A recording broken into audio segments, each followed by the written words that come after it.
They probably gave it to an intern at the animation team, and they're like, "All right, I want you to make us an opening. Okay, that's going to take some time, sir. Do you want us to draw this up or storyboard this? No. Here's clips of. I want you to take the first 12 episodes. Here's the song.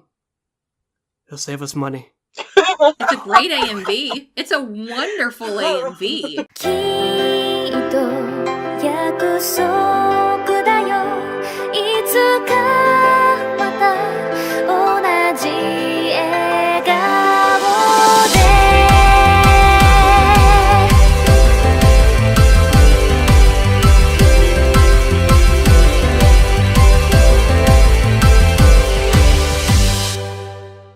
'What is up, everyone? Welcome back to The Box, Annie Chat Box, of course. Thanks for tuning in to episode 85. My name is Cami, and I am hosting you today.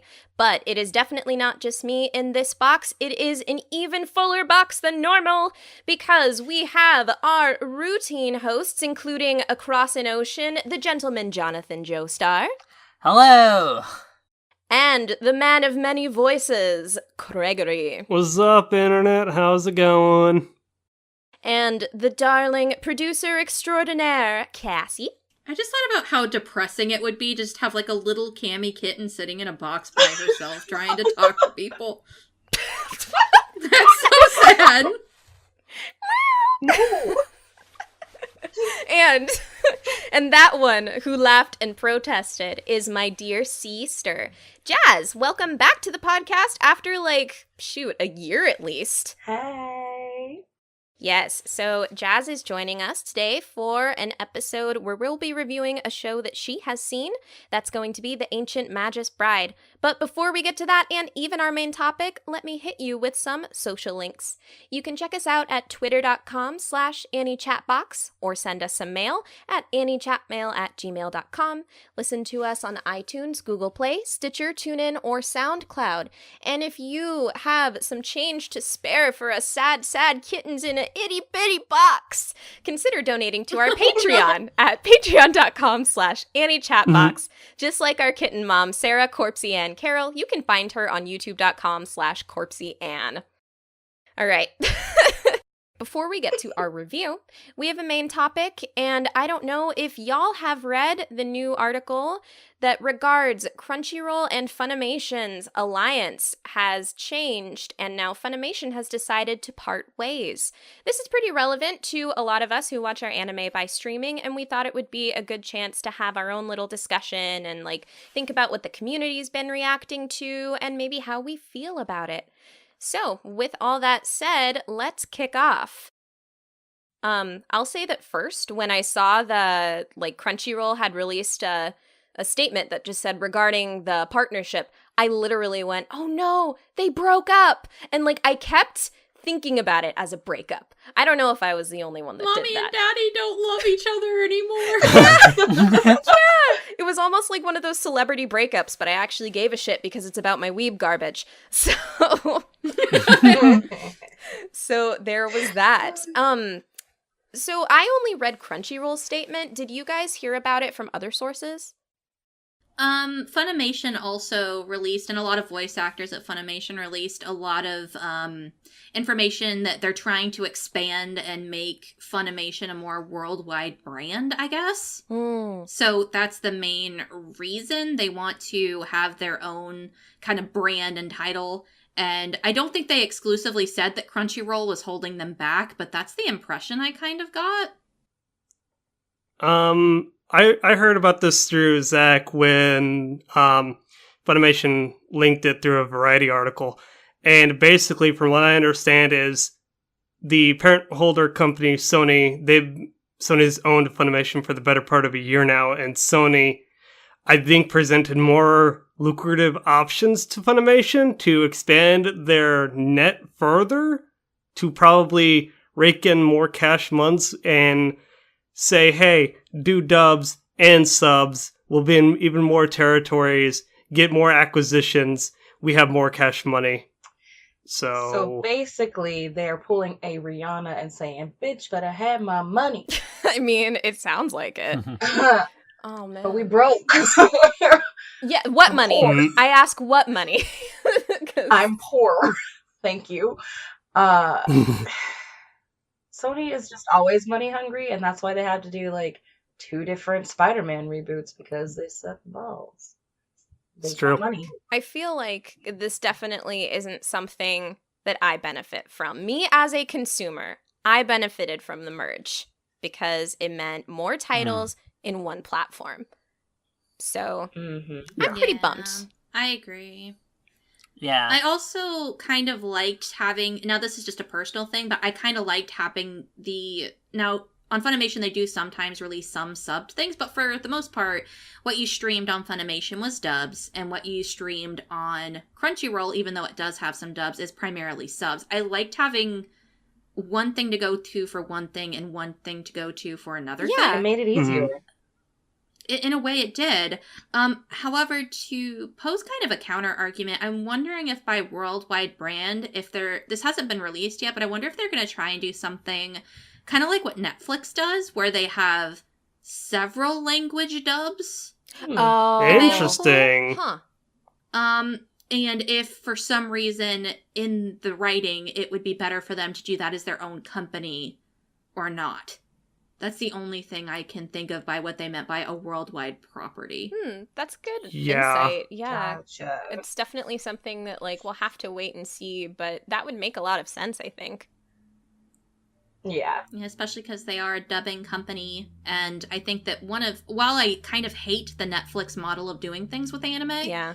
I do appreciate that when they do drop it as a package, you do have, I can watch this in a German dub, or I can watch this in a Portuguese dub, or I can watch this in a French dub. Yep. In addition to English and Japanese. And I think that that's amazing that availability is there. Yeah, worldwide. Yeah, that's really good, especially if you're trying to learn languages, to watch it in, something that's not your native tongue or Japanese, just to like get you that experience. But I'm still salty AF.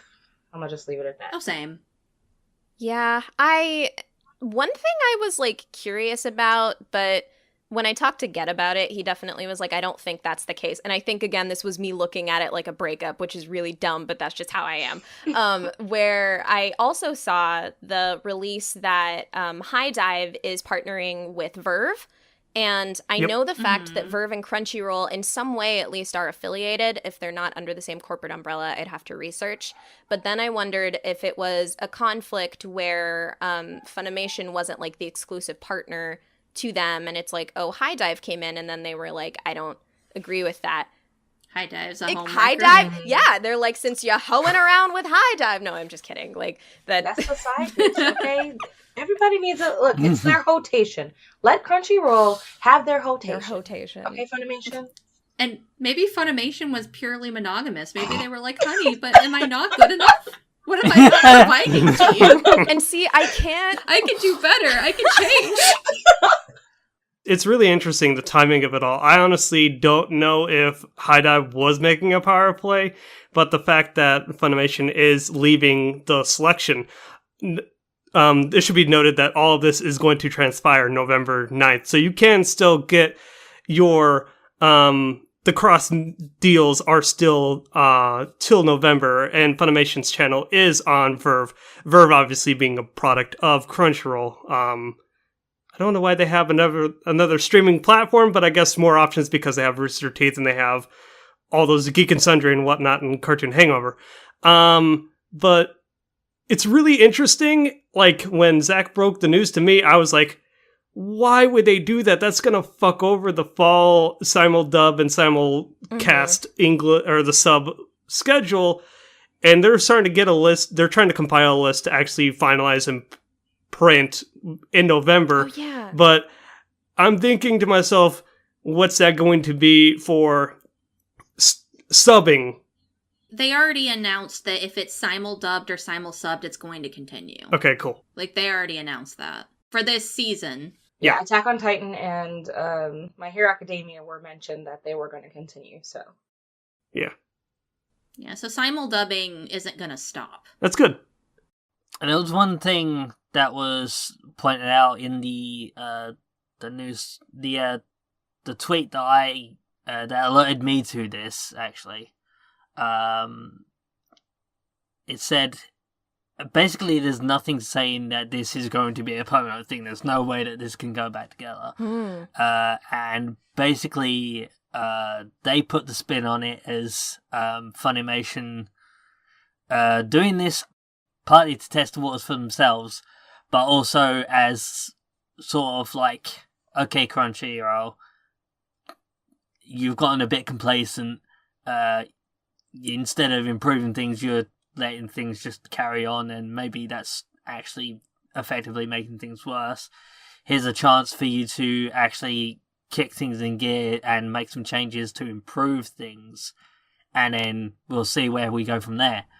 I mean, if Funimation released something like that, then that's real rich, because they haven't fixed their player in years. Ha! Ha! Ha! Oh my god. There is that. Like, I don't think that Funimation itself has made many positive changes either, and I'd actually argue Crunchyroll is making plenty of changes. They might be slow, but they're doing their best. They opened a convention. Yeah. Which has been going for a couple of years. They're reaching out to the community. Sometimes in not the best ways, but they're doing their best. They're a company. But I think it would be real rich if somebody from Funimation is making those comments when I think they're both kind of could make improvements. Yeah. Yeah. God, I hate the Funimation player. It's so bad. Yeah, you can fast forward and rewind 30 seconds, unlike the Crunchyroll player, but I mean, that's neither But at here nor least the there. Crunchyroll player doesn't crash periodically. Fair. Unless you're watching it on a Saturday. Oh man. Yeah, fair. That just reminds me of when I was watching Blood Blockade Battlefront on the Funimation app. And the first, I don't know why this always happened, but like the first 10 seconds where they do their like really like intense logo that's like very graphics heavy and stuff, the Funimation one. Yeah, the bumper. Yeah, it always played at like really bad blocky 240p, and then the episode just transferred over. And you know what? I was watching some other Funimation thing on Crunchyroll, and the Funimation logo played in the HD like it was supposed to. I'm like, what the fuck, Funny? It's like it's got. Well, to be fair, I think Amazon Videos Player does the exact same thing where it's like, oh, we got to detect your connection. Oh, wait, you got a baller connection. All right, we're going to put it at 1080p despite you having really good internet. I don't like Amazon. But we're going to reset every episode. Amazon's player is really bad, especially in the app. Yeah, if you're... But, like, because I have a smart TV, so that's obviously the best place for Amazon's player. Like, but not everybody's going to have that. Mm-hmm. So, God no! I watch most of my anime on a moving train. Lord iPad? Jesus, I would get so sick. I watch it on my phone Mm-hmm. for the most part, I would need better or on my glasses. PlayStation. But I mean, I have an iPhone 8S, so it's kind of a good big screen. Yeah. Yeah, for me, the Yes. subtitles are still really small. I just need new glasses. That's all I'm saying. Yeah. The other argument that I've seen floating around that I kind of want your opinion on, and this is one that a voice actress that I read earlier today made a comment about, was, well, you guys complained when the merger happened, and now you're complaining when it breaks apart. Like, people just go from 0 to 60 without really thinking things through, and that there might be reasons for things happening, and I agree. But at the same time, I think that the implications of them joining as a corporation versus them separating it, or sorry, it's a partnership, not a corporation. Them joining as a partnership versus them leaving a partnership, I think there's different implications and things that happen as somebody who purchases subscriptions from one or both. Yeah, I agree completely. And they're completely different implications. When they joined, it was very gray area as well. We didn't know what we would be getting and what we'd be losing. Was Crunchyroll suddenly going to become all dubs? Was Funimation suddenly going to become all subs? Nothing really was clear. And I think that that's one of the big things, is that whenever they do something, they're not very clear about what exactly is going to happen. Yeah. Yeah. They just say, hey, this is happening. Wait for details. Yeah, it's like, if you dangle that little flower or whatever in front of someone who wants it, like, hey, this is going to happen, but you can't see whether the flower is attached to something that's rotting and dying or something that's going to make it bloom and be amazing. It's like, how do we know how to react? You know? Yeah. That's a really good analogy. Yeah. That being said, and I I hate this, but it's a time and place that we live in where everyone has to have a piece of the pie. That's what Zach said earlier, where he's like, okay, so Netflix has something, Hulu has something, fucking DC now has a streaming platform, Disney is going to have a Disney platform. Now Funimation's gonna like separate and probably try to expand. Crunchyroll's gonna have their own thing. Everyone wants a piece of the pie. You got to get in on that sub life, yo. And I'm like, yeah, but then you're gonna get broke out of that. Yeah. But whatever. I guess you have to pick and choose, cherry pick what you want. It's honestly nuts as someone who grew up with my dad just like, and still has satellite TV. But like, I mean, it's like when he would switch through services, but also I remember like going through hundreds of channels, and we would have, unfortunately, a lot of the ones I wanted to watch weren't available, but we had like 12 sports channels and he paid through the nose. And I mean, it's a different age, it's a different platform, but the financial situation of it is still quite similar. Yep, it's still, yeah, pretty much. You want this package? You want this package? Oh, look, it'll cost about the same as like DirecTV or like Mediacom or Comcast. Oh, great. Yeah. That stuff adds up is what they don't realize. And we're poor. It does, and then they turn around and say, but you can watch it for free with ads. Yeah. Which, to an extent, maybe it's a little spoiled of me to say, well, I want it without ads. Yeah. And I don't want to pay for it. That's how they keep the servers on. But because they need to make money somehow, and I get that. Yeah. But the thing is that we're watching an entertainment medium, and the thing that I find kind of frustrating about, at least with anime streams in my experience, is that they don't go to like a commercial or an ad like halfway through the episode. They just pick random moments. You could be in the middle of a really important scene and then, oh, here's your Clorox, blah, blah, blah, blah, blah. Bitch, what? Exactly. Yeah. And then your immersion's completely broken. I think I had that when I mentioned Hulu before. For whatever reason, I think we were at Get's cousin's house and we were trying to watch the latest episode of My Hero Academia, and they put commercials in like every 8 minutes, and we were so fucking irritated. Nah. As soon as they introduced the fact that you can have Hulu without ads for $12 a month, I was like, yes, 150%. I will buy no ads. And again, I'm not trying to brag about this, but like I have a Funimation subscription and a Crunchyroll subscription, so I'm covered. Yet it's just like really for those who wanted everything on Verve for $10.99 or $9.99 a month, where it's all encompassing and you can get your dubs and your subs all on one platform. It's kind of inconvenient. I've seen people say, well, fuck this shit because Funimation's leaving the Verve channels. Why do I need to pay an extra $5.50 for this? Again, $5.50 a month is not that much. You can pay a year of Funimation now for $50. Like upfront? Again, upfront for a year, which is not horrid, but it still can add up.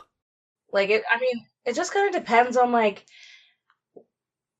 per person, like, what job you do. Do you have a job? Like, what, even though, because, some kids are not going to have parents that are going to pay for their anime if they're, like, younger watchers, because they're like, you're weird, kid, what are you doing? And then as an adult who is working, you have to factor in, like, do I have the money between all of my other bills to pay for another subscription service? Yep. I just recently canceled MoviePass because it was essentially went from, hey, it's really good to, well, this isn't working for me. I don't want to fork over $10 a month for this shit. I did the same thing. I canceled MoviePass because they were adding way too many restrictions. You couldn't see this. They changed it to where you couldn't see the same movie more than once. They added a lot more restrictions on movies that came out on their opening day, like big like superhero movies and stuff like that. And it was really frustrating. The more restrictions they added, the less I wanted to use it, and the less I did use it. So I was like, why am I paying for this? So, question. Do y'all think that making like Funimation, in some ways, just because of the financial divide and having to choose where you spend your money, like at least your subscriptions, I wonder if this is going to have any impact on their physical release sales? Like if people don't want to pay for the streaming but still want to see the dub copy, like if they're gonna then, when they have the money, choose to pick up more like physical titles. I don't really know, but just a potential observation.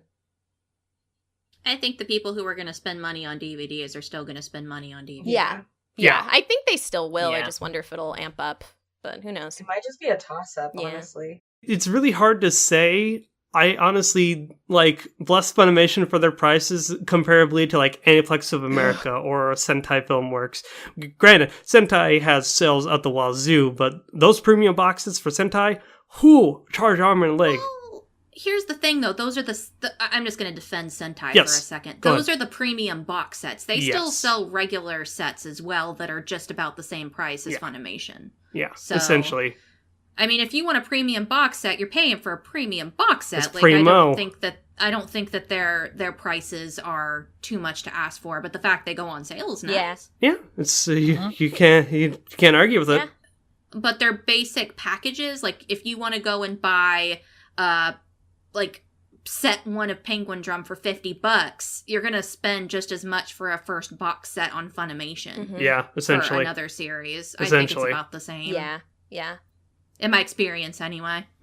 I agree. Continue, Craig. I just wanted to. No, that's basically it. I was just saying, like, I don't think that their prices may get jacked up because I think it's hit like a normalcy. Kind of like apples and oranges here. My theory crafting is it's kind of like video games where they'll be like, oh, collection 1 or part 1 of a series will be $40. You want a premium box set, it'll be $60. You want to go any bigger than that, it'll be $80. Kind of like video games. Standard rate, $60, Yeah. something like that. So, Yeah. That makes sense. Yeah. At least it's not like $20 for Volume 1, which contains Oh. 4 episodes. I mean, those were the dark ages. Yeah. Early 2000s, we late paid because 90s. that's what we had, but now we actually have options, and they've like, okay, there's enough of a market that we don't need to rip people off for expensive single volumes. But I don't even think it was a ripoff then. It was just what was available. Yeah, what Yeah. could only be available at the time. Exactly. I don't think they were. That's what I mean, jacking yeah, up- yeah. I don't think they were purposely trying to rip people off. I think they imported or got a specific amount of episodes and sold them for what they had. Mind you, this could be hearsay. I can't, I don't know the raw data on this, but I think that's still how Japan does releases by single disc with 4 episodes, because a lot of Aniplex still sells by the single disc. Hey, Kill a Kill. No complete collection for that, huh? Sure. Yeah, some volumes in Japan are 2 episodes per DVD. Yeah, anime's Or Blu-ray. expensive in Yeah. Japan.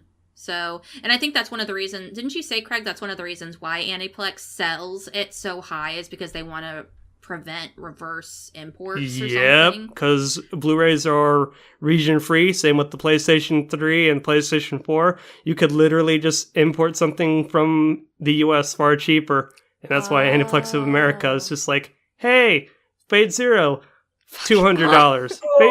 Fate Zero Part 2, Yep. $250. I will never own March Comes In Yep. Like a Lion on Blu-ray, and that makes Right me so through the sad. heart. Yep. God. Last I checked, it was $130 Oh, Jesus. just for part of the first season. Yeah. So you'd have to buy like 4 box sets of $130 a piece. Yeah. Oh, that's snatching So my March edges comes and in not like in a- a good way. Mm-mm. Yeah, it's very unfortunate. But I mean, I it's good to hear finally some of the logic behind it, because I never really had any of that perspective. Yeah. Yeah, I looked into it a little bit after Craig mentioned it to me, and that seems like a very viable idea of why they do what they do. I also wonder with the streaming stuff, like how much of it is me being spoiled. Yeah. Like, because I Yeah. just, I didn't have access to all of this when I was a Yeah. kid, and now, on the one hand, I'm really annoyed with Funimation, but at the same time, there's a part of me that's like, they're probably making steps to improve themselves as a company, whether Yeah. it's for Yeah. money or something else, and I'm just like, but I don't want to watch it without it! Yeah, it's like stomping I your feet, mean, like, but Mom, Yeah. I want it right Yeah. now. Which one of you is taking me in the divorce? I want to comment on their status and be like, which one of you do I go with after the divorce? Does this mean I get 2 Christmases? Do I still get all the presents? Like, it means they get 2 Christmases. Oh, bullshit. Fuck that. Whoever runs the social media platforms for Funimation and Crunchyroll on the day it happened, they gave like the PC PR ass answers and just be like, yeah, we're trying. I feel for the person behind the computer that has to respond to X amount of salt and just be like, guys, I'm just the person behind the computer. I didn't make the rules. Don't be mad at me. Hearts. Don't shoot the messenger. Customer service, am I right? Even if it's social media, it's still customer service. In its own I way. saw one person that was like, I hope this isn't on bad terms, frowny face. And then they said, we love anybody who watches and shares anime. And I was like, oh, that's cute. Very PC. Yeah. Very cute. Yeah. Covering their even bases. Crunchyroll in their forum release was very like, they didn't point any fingers or anything. They just said, we look forward to still providing you entertainment. And Funimation is kind of taking the same stance. Like, neither of them's pointing fingers or anything. No. Yeah. So. No. Again, I don't think this is Funimation. This is Sony. And Sony, they probably approached Funimation maybe half a year ago or something like that when the contract with Crunchy was up. And they're like, hey, we can give you this sum of money. Do it. Do what? I mean, they're owned by Sony at this point, so I don't think they had much of a choice. Yeah, probably. Yeah. My other question I thought that might be a really cool implication is I guess the fact that Sony is even trying to take it this far, and also that we're all so mad about it, is a good show that anime is becoming way less niche, so that's cool. Mm-hmm. Yeah. Mm-hmm. It's becoming a market that's actually, things like Amazon, Netflix, and Sony are trying to dip their feet into, and that never would have happened when we were kids. Nope. No, not at all. Yeah, we're moving into a good age. These are just little bumps along the way that can sometimes have, we have mixed feelings on, and I think that we all kind of do. So stay strong, anime fans. Just final thoughts from me. Like, I'm spoiled, but at the same time, I shouldn't be spoiled considering I shell out for all these fucking subs. But I'm like, if I can have everything centralized in one hub, that'd be so choice. That'd be so awesome. But again, going back to what I said and what Zach said, every company, never underestimate corporate greed and wanting a piece of that pie. DC wants a platform, Netflix wants a platform, Sentai wants a platform, Funny wants their own platform, Crunchy wants their own platform. You get a piece of pie, you get a piece of pie, you get a piece of pie! And we get to shovel out $5 a piece. Oof, yes. Or more. Yep. And you know what? I don't even like pie. I mean, it depends. Is it pumpkin pie? Is it a s'mores pie? Is it a Sherry's pie? Ooh, oh shit, girl, you bringing Okay, the big true. Damn right I am. True. I haven't had Sherry's pie in God knows how long.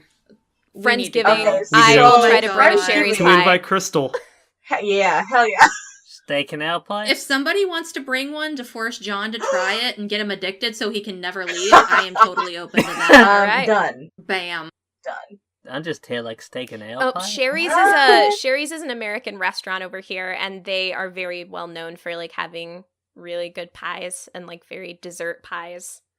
Yeah. Mm-hmm. They're delicious. It's kind of like Cheesecake Factory with their cheesecake. Ooh, cheesecake. Oh my god, now we gotta So freaking get John a piece of cheesecake too. Wait, Shit! why just John?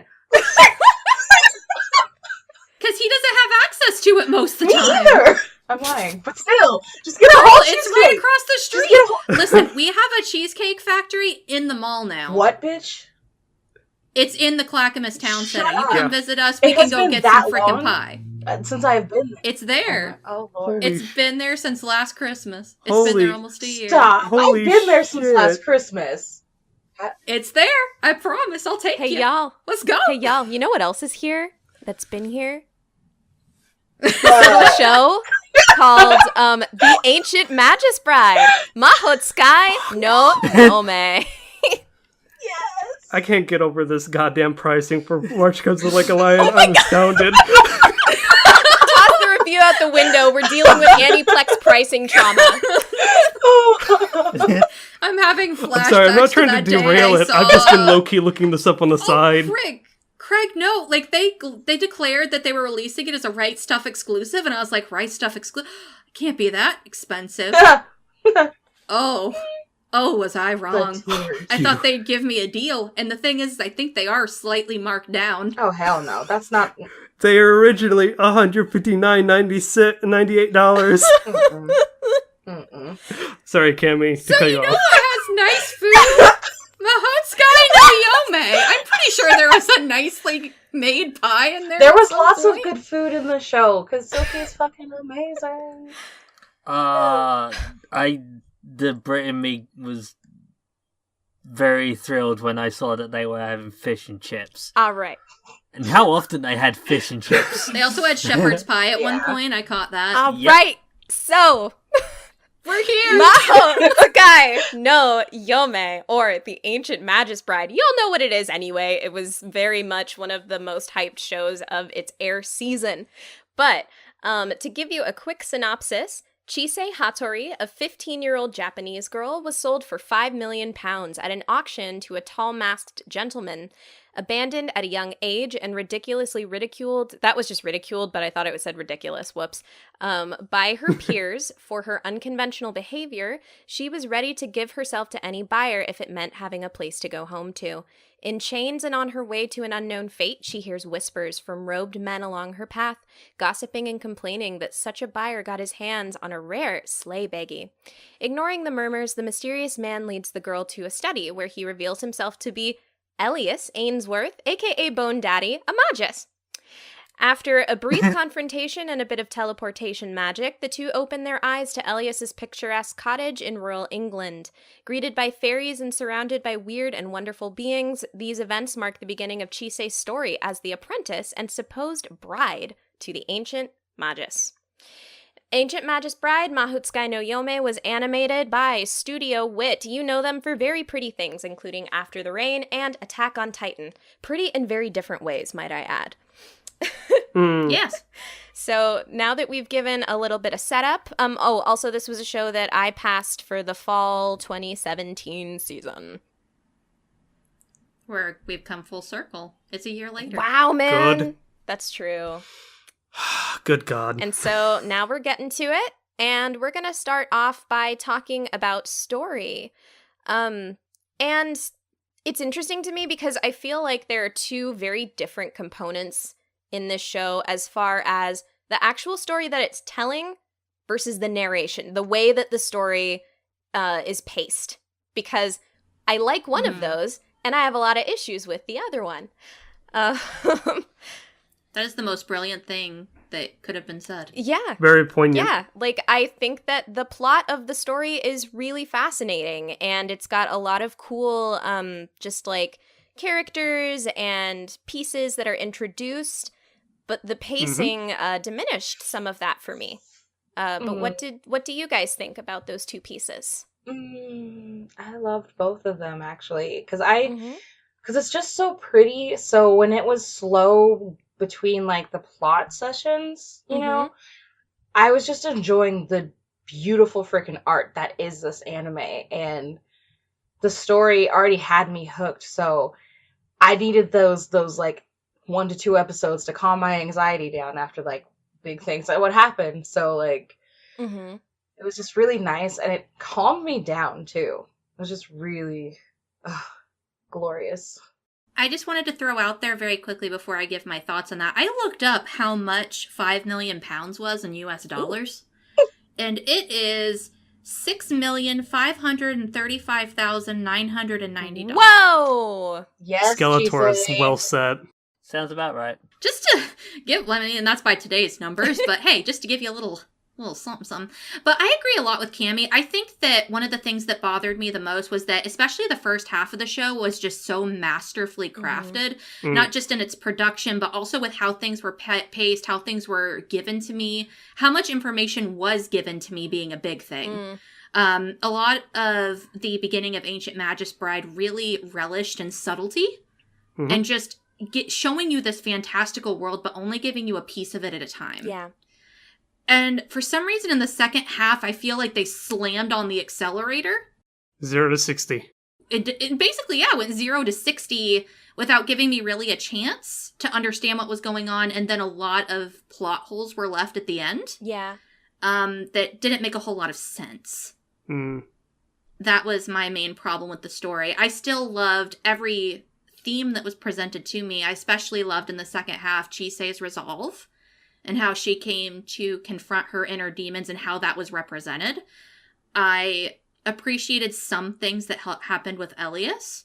I appreciated a few things that were also built on the world, but I feel like in the second half it became less about world building and more about how much information can we throw at you in 12 more episodes. Very poignantly said. Yeah, and I think for me with pacing, I did appreciate like the slower moments, definitely, like you mentioned, Jazz, and that key subtlety again that Cassie talked about.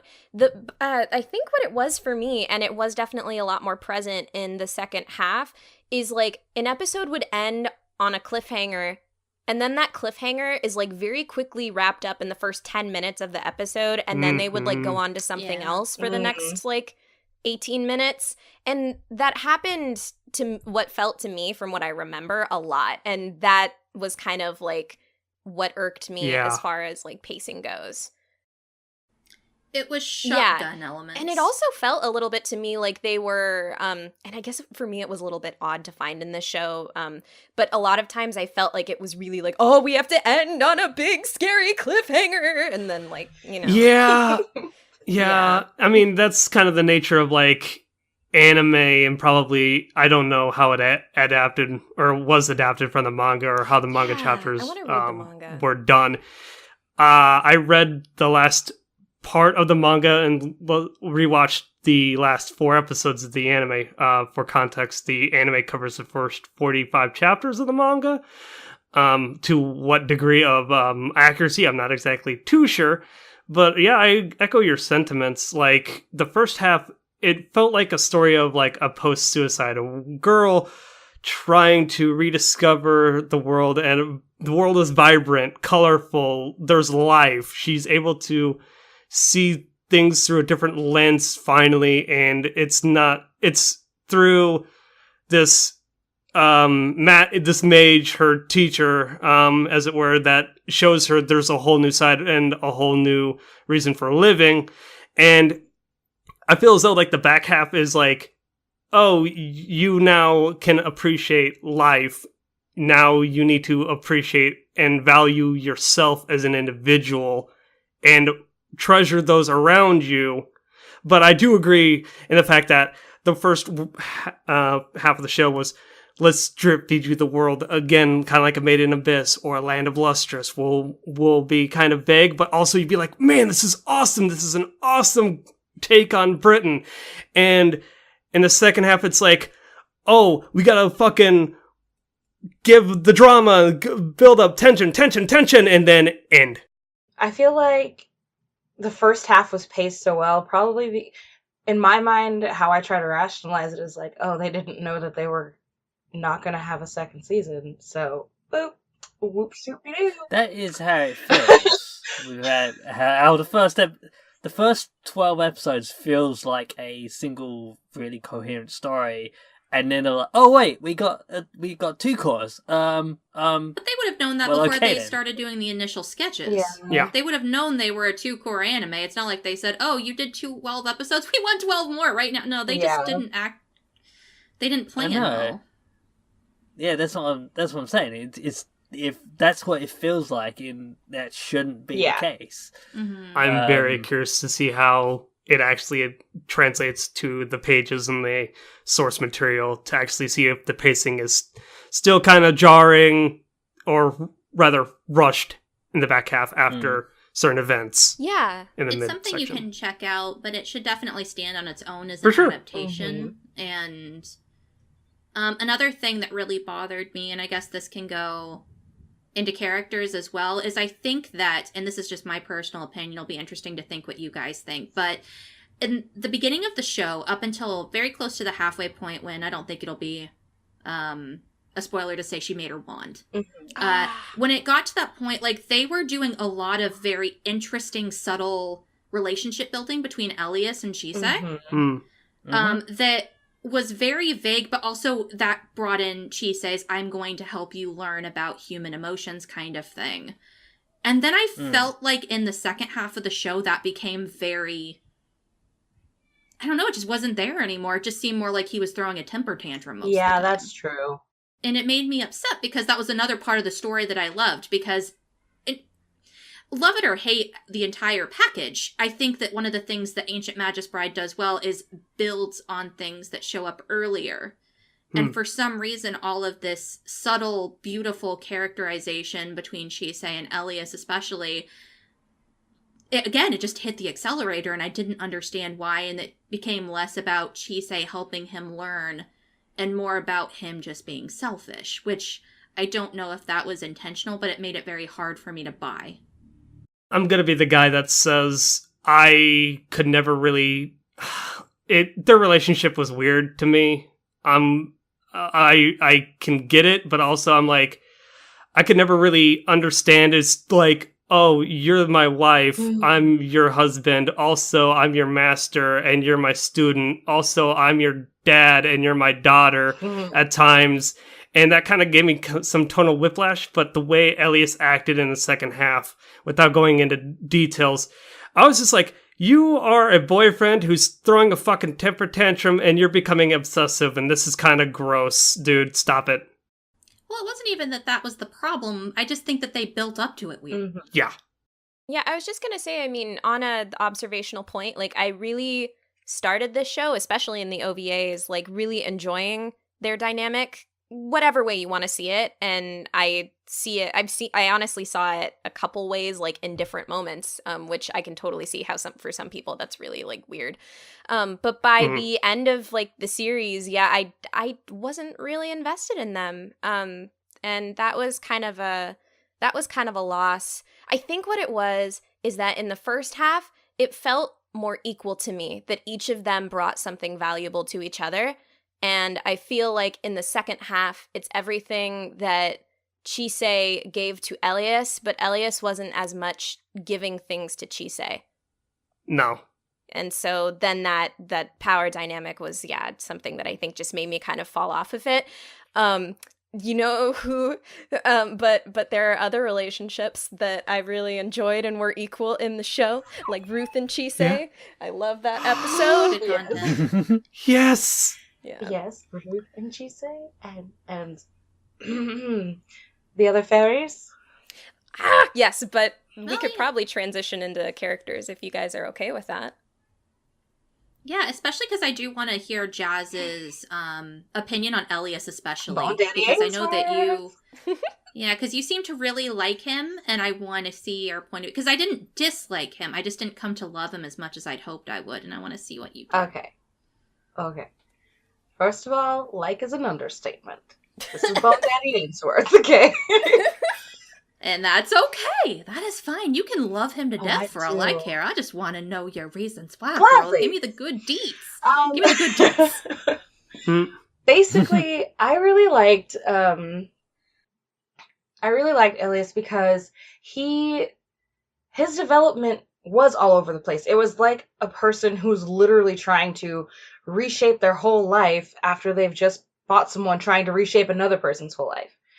You know, does that make sense? It's like he bought Chisei to help her find a will to live. In return, like we had been saying, she was going to help him learn human emotion. And the first half, it's give and take, and it's really well done. And the second half is when, how I see it, it's that point in therapy when you hit a realization that, oh shit, this is hard. I don't like this. I don't know what to do. So anger is going to be my first reaction. And I, as a very angry person myself, can understand that on a certain level to where I really felt a connection with both Chisei and Elias, you know? Mm-hmm. So I could really understand that anger and the confusion and wanting to hide and not wanting... It's just like being that bundle of your dark thoughts, like, what do I do? What do I do? What do I do? I'm going to lash out to push people away so that I don't have to hurt them later, but I'm going to just do it now before they can hurt me. Mm-hmm. It should also be noted that, like, it's never explicitly said how old he actually is, but, like, people call him, like, oh, you're such a child. And that's where I'm like, it's interesting because he's, like, a shadow creature that's probably, like, hundreds of years old, but he has the mentality of essentially a teenager, probably, like, a 14 or 15-year-old kid. Yeah. So it's... For him to be pissy kind of makes sense. I'm not really justifying it, but at the same, especially with some certain shit he does in his back half, but like it kind of checks out. Yeah, it's like it's just because he's feeling this way and it's how he acts, it doesn't make it right. It's just he's finally starting to process that and finally able to show it in a way that even he doesn't understand. So it doesn't make it right. It doesn't mean that the shitty way he does things is okay. I'm definitely not going to stand up for that at all because it was he did some messed up stuff, but like I can see where he's coming from, and that's why I love him so much on that aspect. Because while I was watching the show, the reason why I loved it so much is because I saw Elias as the side of me that's like, I don't want people to see. I can hide easily. I can be this person or whatever. And then Chisei was, especially in the beginning, the first half of it, it's like, that's who I hide inside. So Elias is the outside at one point, and then Chisei is my inside at the beginning half of the season, and then they flip-flop. You know, it's like, that's why I had such strong feelings for like both of these characters, especially him. Nicely put. Yeah, I actually really like that. I think that it's really good to be able to sit with complicated characters that maybe you don't justify, but like you can kind of relate to where they're coming from. I had a similar thing with a character from Place Further Than the Universe who was feeling very like dark, complicated things, but I was like, oh, I feel like I've buried similar feelings like that before. So I appreciate your input there. I think that was really well stated. I think I wish, and it's hard because of the way Elias is, I think it's weird, because like, is it weird for me to say that I wish he had a little bit more exposure of like how he felt? Because I think that was my thing, is that these extreme like moments of anger, I couldn't, as an audience, I couldn't really see where they were coming from. Or how he handled them afterwards. So I think that's the only reason why I maybe didn't get quite as attached.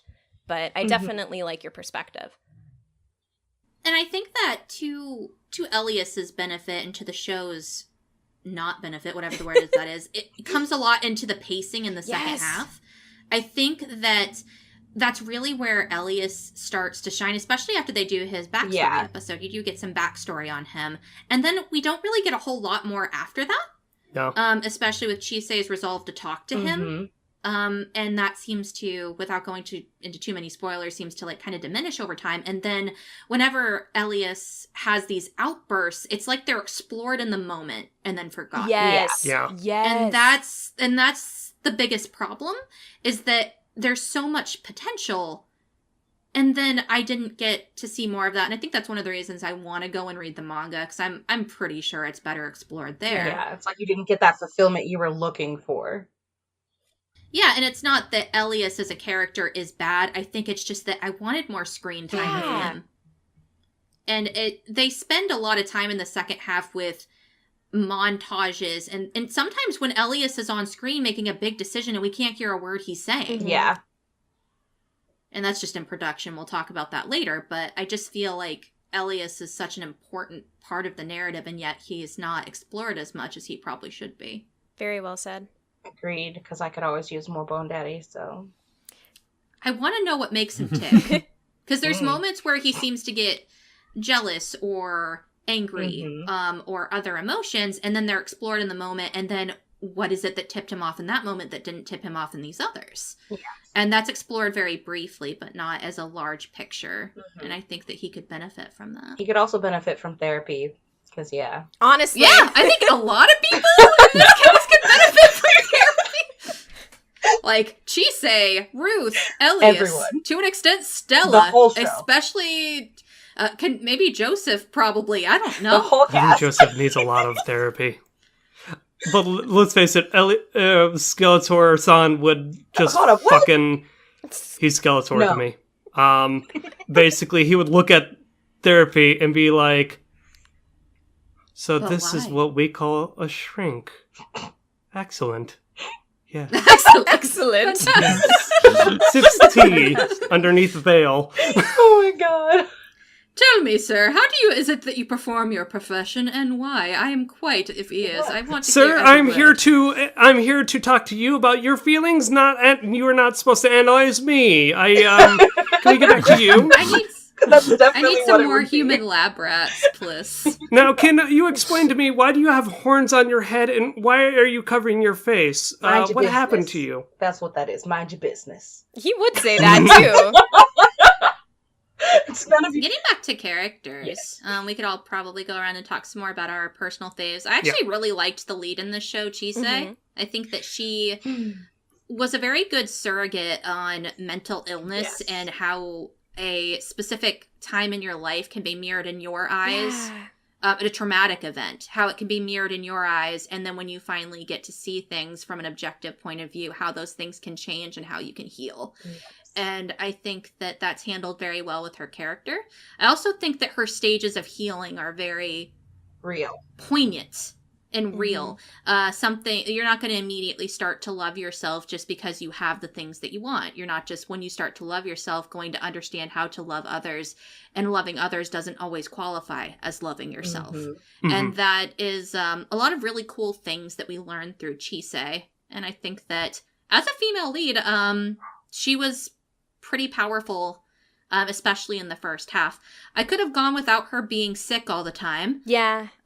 She threw up bloods more times than needed, in my personal It opinion. made me think, damn, how for being quote unquote born with a weak body, that girl can take a beating and fucking wake up the next day and fucking be A beating fine. and a half, and Yeah. she's fine. Yeah. Give her some orange juice. I think that the wonderful thing about Chise is that there's a lot of layers to her, and she got the screen time that we were able to peel them back. Yeah. And I think that's really cool. I absolutely loved when I mentioned before to you about an episode in the back half that I loved. It was 22, which is basically where her arc, reaches its peak. And I found that entire bit just like so powerful. And like you said, I think it's just a surrogate to a lot of feelings that a lot of people relate to. And again, I don't think as eloquently and like bluntly is shown in a lot of anime. So yeah, I'm really glad that She they made had me her. cry a lot more than I was Yeah. willing to admit. She's made me cry, like her character development. Because, like I said, I feel such a connection to her, especially as her, the way she showed her mental illness and the way like she went about that healing process was just amazing to me. Her interactions with other characters were also very interesting and poignant. How she reacted to certain people's issues and how she related them to her own, or how she became closer to other wonderful characters, like maybe Ruth. I love Ruth so much. Best character, hands down. Best boy. Who's a good boy? Ruth That's a good boy. Ruth has so many good things going for him. He a dog, familiar. He a doge. She a doge, an Irish beautiful doge, dog. to be exact. Yes. He a beautiful dog. He had a very sweet backstory. He is just very, very, very loyal, a very good dog, human person, whatever form he's in. Yeah, familiar, essentially. Yeah, I was pretty, like, honestly, episode 8, where it's his episode, essentially, when he's introduced into the series, is one of my favorites. Like, that episode was phenomenally done, and I think I cried. Yeah, same. But then, unfortunately, I do really wish we got a lot more of him, because it's, especially, again, in the second half, I think he was very much just pushed into almost, like, comedic relief in the background. But even the subtle moments we got from him, like, you could tell he's very considerate, he's thoughtful, he cares a lot about the people he's with, he's protective, he's a good boy. Craig, do you have anything to add? No, to be quite honest, you pretty much captured my thoughts exactly. I feel as though, and again, it comes with the story where a lot of the characters are introduced in the first half, and you're like, man, they're cool, but then they kind of just get pushed to the side. The back half, I feel, is really just kind of like Chisei, again, coming into her own, coming out of that stage of the world is so beautiful, vibrant. I now am a fledgling mage trying to make a name for myself, kind of, and make a mark on the world. And the back half is all just kind of her. All, like, fucking Ruth, even, as you said, kind of just is relegated to be like, oh, I'm here. I'm going to show up in a scene. Yeah. I'm in your shadow, bitch. Either him or fucking the other one, so... The other one. John. The other one. I just wanted to say real quick, I just randomly remembered the one scene where Elias was talking to Ruth and saying, like, you've got a deep connection with Chisei, so you can tell me when she's hiding things. And instantly he throws her under the bus with, she's feeling kind of cold. And she's like, we just came in! Ruth did that also with another character who was just like asking how Chisei was, and Chisei was like, yeah, dog, I'm doing great. And then Ruth was like, actually, she's super tired and isn't taking care of herself. I love him! And it's like, oh, with Alice. He's a good boy, okay?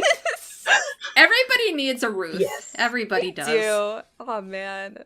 But yeah, John, what about the other person in the home, in the cottage?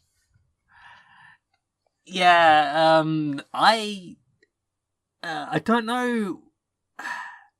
I don't know why I keep on latching onto these really silent characters in series, but yeah, Selkie, aka Silva. Like, there was some moments earlier on that left me thinking, she's actually kind of cute. Like, the first time the priest came into the house and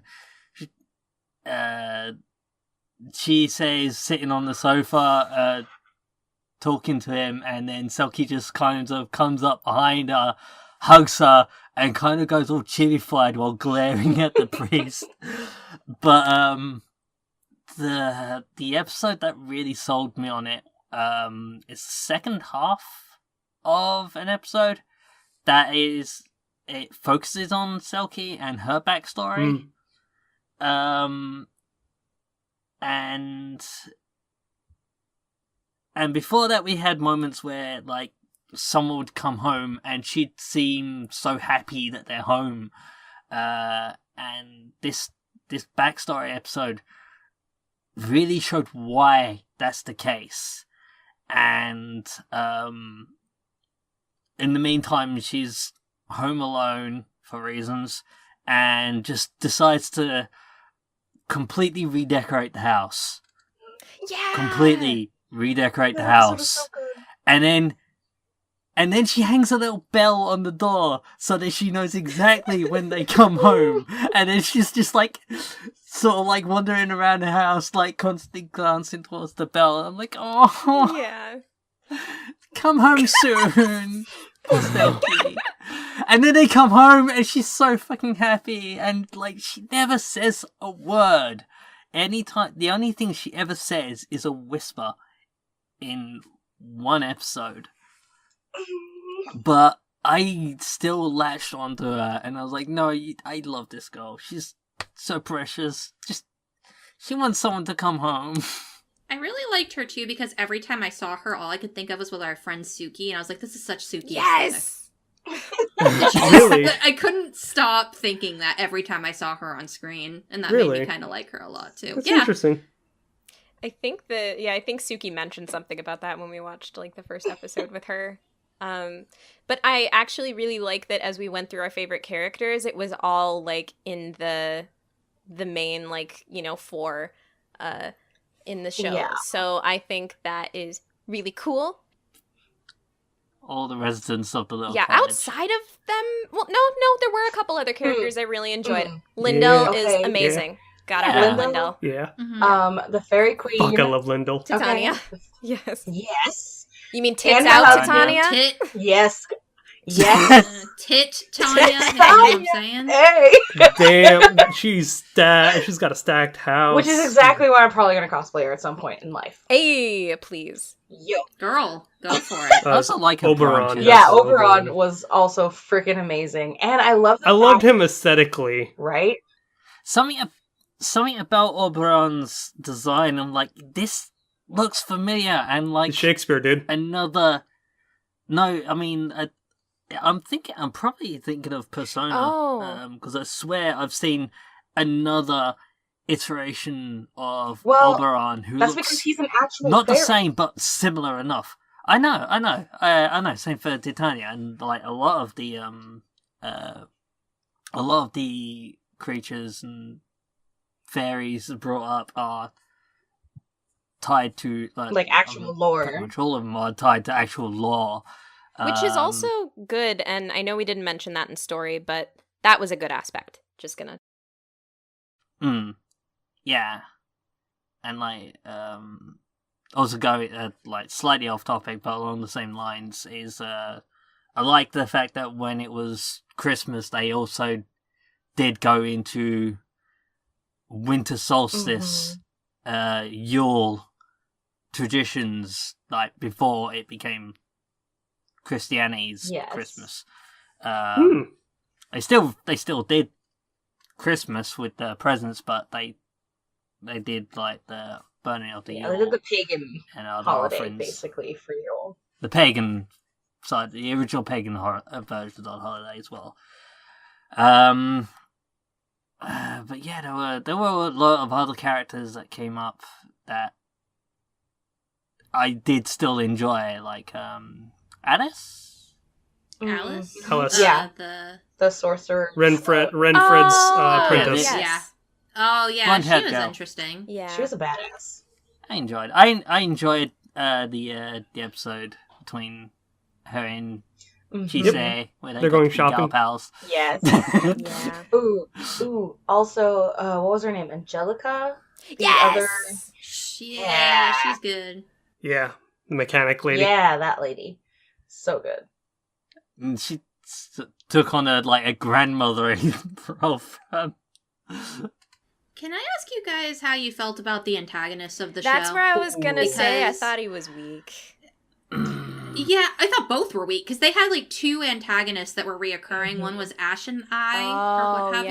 Yep. Okay. Ashen Eye. And then the other one was Caliphidus. Yeah, Cardophilus, I think, yeah. That dude. Cardophilus. And I agree. I felt that they were both extremely weak, especially Cardophilus. Because, like, at least with Ashen Eye, I just kind of got the feeling that he just kind of likes to ruin people's day. Kind of fucks with people and then just leaves. Yeah, like, that just seems to be his shtick, but I was not compelled, and I felt like I should have been about. Yeah. I wanted to give a shit about Cardophilus. Yeah. Also, He has so much potential. Yeah. Also, I learned this through Anifem, who I will give a link to them again. But when they were discussing this, they mentioned how the name Cardophilus is about, like, the wandering Jew in the Bible. So there actually is, like, a history and backing about, like, some of his past and his lore. And it sounds pretty cool that way. I wish that I cared, and I wish that he was explored better, but pacing and things again, just led to him being kind of weak. They did make a one-off line in an episode about the name Cardophilus or Philus. So, and it does reference what you were talking about. But yeah, there's stuff about him which is like, he's kind of weak, but all in all, without going too deep into it, he's just kind of fucked up in the head. Like, he's fucked up, and he likes, not like in the, ooh, I'm the Ashen One, I'm going to fuck with your day, ooh.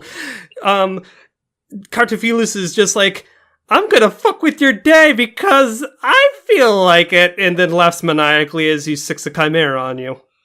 But that's not what he is. Yeah. And that's the thing. Like, they spent the... and he's seen as early as, like, episode 8. 4, so I'm not gonna say... No, he's in episode 4. Yeah. Oh, fair. Yeah. He's introduced very early, so it's not like they couldn't drip feed us stuff about him just as much as they did anybody else, but he's kind of there. He comes back for like an episode around episode 8. Yeah. Then he's gone again. And then they try and cram his entire thing into the second half. And it's just very hard to find him pitiful. Pitiable? Pity him? Pitiable. There we go. It's very hard to pity him. Yeah, as I feel like the narrative is his trying episodes to make are me pity him. back in like 21 through 24, if I recall correctly. So Yeah, like They didn't take the amount of time that they should have to make me care. Yeah. Honestly, like I said, he had so much potential. Like, if they had continued to drip him through, like you were saying, since he did show up as early as episode 4, and like there was all of that time to really like build up everything that he is and that crazy ass backstory of his, and then be like, boom, bam, here I am, bitches. But yeah, he was kind of disappointing, but I do really enjoy the way that everything went down between him and Chisei and Peeps. Yeah. I think that is interesting that they tried to set him up almost as a foil to Yeah. her. Mm-hmm. yeah. I think that was interesting. I just don't think it was well implemented. Yeah. Yeah. There was a lot of potential there, and it just fell short. The resolution actually wasn't a resolution either. Fizzed out like B2K at the end of the 2000s. Yikes. There was one thing that, like, with Ash and I, that, like, for a brief moment, I thought they were implying that maybe he had something to do with Chie's backstory, but then, like, they didn't confirm it, and I was like, Yeah. was that my brain just trying to piece things together that weren't there? And because I know I've developed the habit of doing this, like putting my own pieces in puzzles when they don't actually fit together. And it was like, if it was the case, that would have been really cool and neat, but still like a bit late in the series to throw that in. But because they really didn't like do anything to confirm this little hunch of mine that I've got, I'm pretty sure it's just me going, but what if it was this? And tying knots together. We do on know my you do own, that so- occasionally, John. I do that occasionally, and it was just like, and I'm like, that would have been so neat, but I'm pretty sure it's not a thing, so doesn't help. I think they also tried to imply that Cartophilus, or I'm just going to call him Joseph, that Joseph and Ash and I were in some way working together, and that is also not really Explained. something that is shown throughout the show. Yeah, that just suddenly. By the way, I'm helping this guy now. What? Okay, why? When? How Because long? Ashen One wants to fuck with your day. Hoi! I'm like teetering on spoilers right now, but I just felt that weird team up at the end just kind of came out of nowhere. And also how it all was resolved was Rushed. kind of weird too, and rushed. 0 to 60, baby. 0 to 60. What's up? Production. Production. Yeah. You have feelings. For the most part, the design was beautiful. The backgrounds were beautiful. A lot. Yes. Like, really, really sold the world. Even just a lot of the yeah. creature designs. Like, I Were cool. forget its name, but the rock dragon and, like... Nevin. Nevin had, like... Nevin? Yeah, he had a great design. That, like, there was just a lot of care and detail put into a lot of the designs. I just feel like budget-wise, it didn't carry through. So there were some times that, like, the animation was just a little underwhelming to me or wonky. What about you guys? Particularly in the second half, yeah. They had a lot of those long run-on montages that I mentioned earlier, where they would have, like, Chisei wandering through a town for no reason. Yeah. With just music playing and then fading into several stills. Hmm. They did the same thing with Elias at one point, where he was making a decision based on something that was going on with Chisei, where he went to London and he talked to somebody, and they ripped up a piece of paper, and no dialogue was Oh, there, yeah, and I it do just recall lasted this. for like 4 minutes, and I got really annoyed. That happened a lot in the second half too. There's also a lot of stiffness. Yes. In the second half that is not present in the beginning, which I think in the beginning the animation was god tier, honestly. And then I feel like they blew their load early. Yeah, like, the first half of the series, I can think of so many, like, really gorgeous moments. And then for the second half of the series, I can think of one. Yes, like, if you include the OVAs and everything, yes, god tier animation, because those were gorgeous. But, like, I feel like I loved the animation all the way through until some of the more action-packed scenes towards the end. And I really could do a whole season on just the dragons. It's interesting. We actually talked with Zach about this a little bit earlier before we sat down to record, and Zach was like, well, it's interesting because After the Rain premiered in the back half when Magus Bride was airing, so maybe budget got shifted between one show to the other show? It's a theory, mind you, but I'll be completely 100% honest and say, while, yes, there was some stiffness, and I did rewatch, like, episodes 20 through 24 just today to kind of refresh my brain, because I last watched the show in, like, the beginning of April. So it's like, yeah, the back half really was a lot of stills, a lot of high set-piece moments, which I will not spoil here, did not happen in the back half of the show. There's only, again, probably one or two standout moments in the back half, whereas there's a lot more in the first half.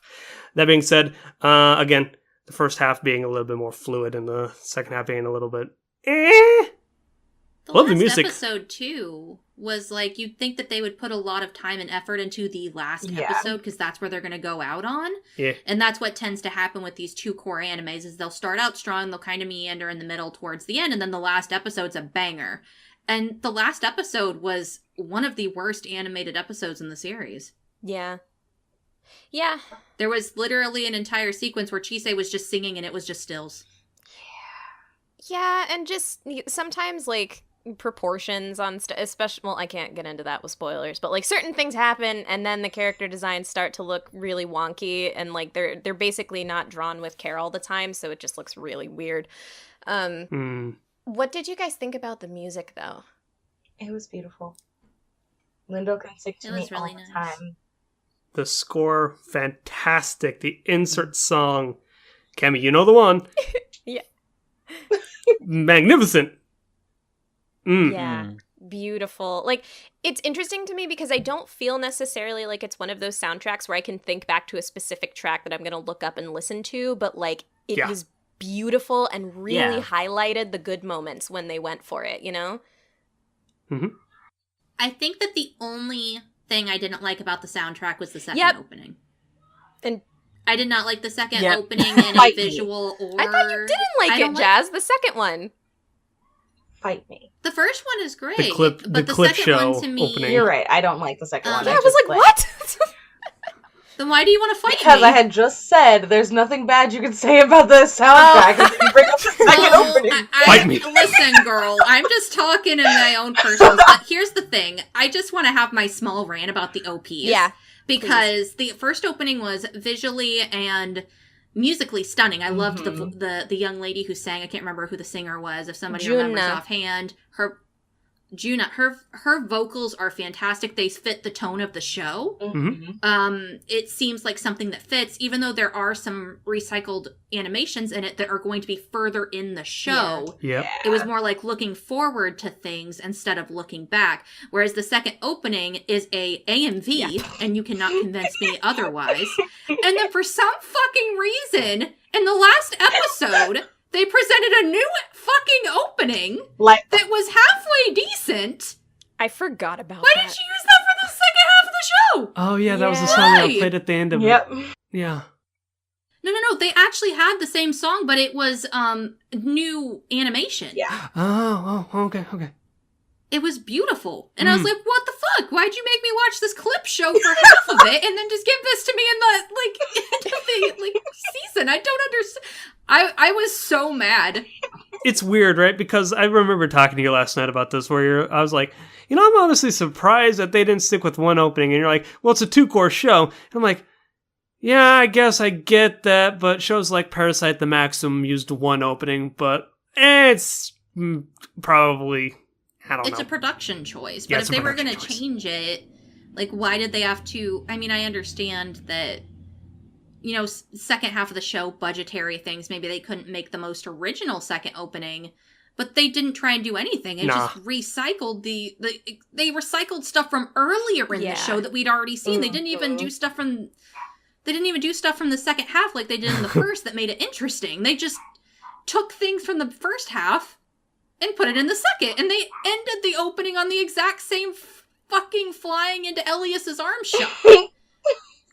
It's the same thing! They probably gave it to an intern at the animation team, and they're like, "All right, I want you to make us an opening. Okay, that's going to take some time, sir. Do you want us to draw this up or storyboard this? No. Here's clips of. I want you to take the first 12 episodes. Here's the song. It'll save us money." It's a great AMV. It's a wonderful AMV. It was just a crappy opening, and I just got even more salty when in the last episode, if you queue up episode 24, it starts with a beautiful, it still has some clips from the show, but it still has some original animation in it. And I'm like, why didn't you use this through the whole second half? I don't understand. Hey, Cassie, did it offend you worse than Tsukigakurei's opening debacle? What's the debacle on that? We don't talk about it. What the fuck is the problem with Tsukigakure? Oh.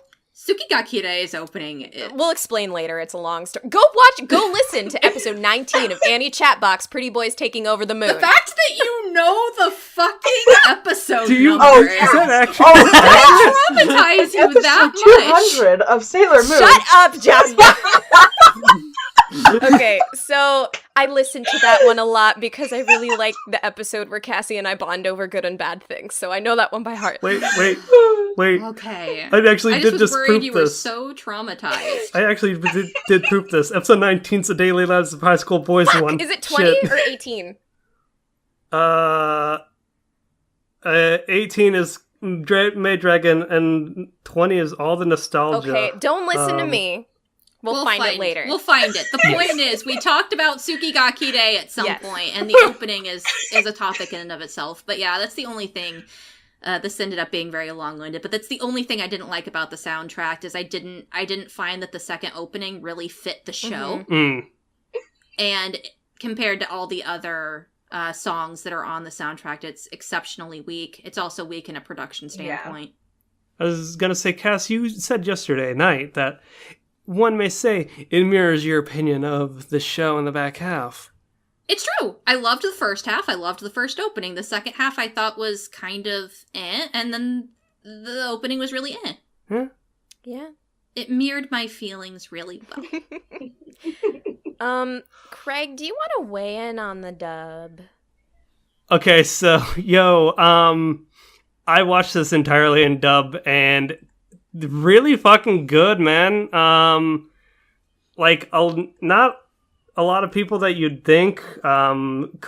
Joseph is Josh Greel. Let me bring up the cast here, just name drop some people. But, on the whole, it's really good. They sounded elegant, and I really liked Chisei's performance. That was, let's see here. Her name is Danny Chambers. She did an excellent job with hers. And Ruth is Austin Tyndall. And Titania is Colleen Klinkenbeard. So, again, it's a really good quality dub for Funimation. And, again, shout-outs to Danny for actually doing a really good job. I haven't heard of that actress before Magus Bride, so when I went in, I was like, okay, she's good. And then by the last 4 episodes, and again, to reaffirm today, I'm like, yeah, she actually yells, and she's really good. She gives a good performance, especially during moments where Chisei has to really reflect on, deep shit. So, yeah. Are y'all ready to roll into ratings? Ooh, that voice. Almost. Okay. I did want to say that the Japanese dub also was spectacular, yes. And I loved all the voices, and I have no complaints. Yeah, I'd agree. Everybody was fantastic. They had an all-star cast, and they did great. I don't know if anybody already said that, but Japanese dub was also great. Yeah, I agree. You're great. Okie doke. Okay, I'm going to throw my dart onto a random dartboard, and it says, Craig, give me your review for Ancient Magus Bride. Okay, short and sweet to the point here.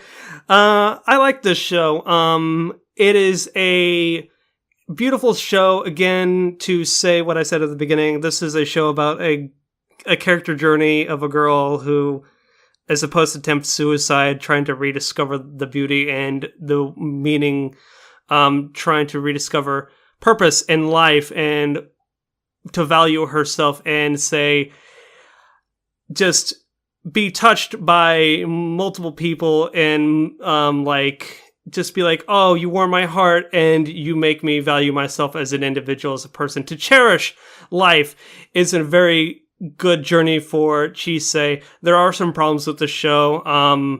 Again, me personally, I didn't really buy into the whole fucking master apprentice, daughter, dad, fucking wife, husbando bullshit. I thought that was kind of whatever. If I had a show with Chisei and Ruth, I'd be fucking all in on this. And again, the back half does have some problems with pacing as well as animation.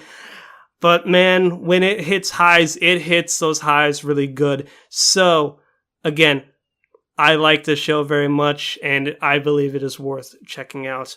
For alternate anime recommendations, I want to recommend you a little not a show, mind you, a movie, Hayao Miyazaki's Howl's movie Castle. Again, a similar sort of premise with a young girl who meets a magician, and the magician tries to teach her magic on a moving castle. You know, there's a scarecrow in there too. He's voiced by Crispin Freeman. So, hey, give that a shot. I myself need to rewatch it because I don't really remember much of it other than the premise of it. So, yeah. Recommend it to yourself. Yeah. And everyone else, because, again, it's Miyazaki. He can do no wrong. Oh, he has his moments. Yeah. Okay, fine. I hear he's an asshole, but still. All right, who's up next?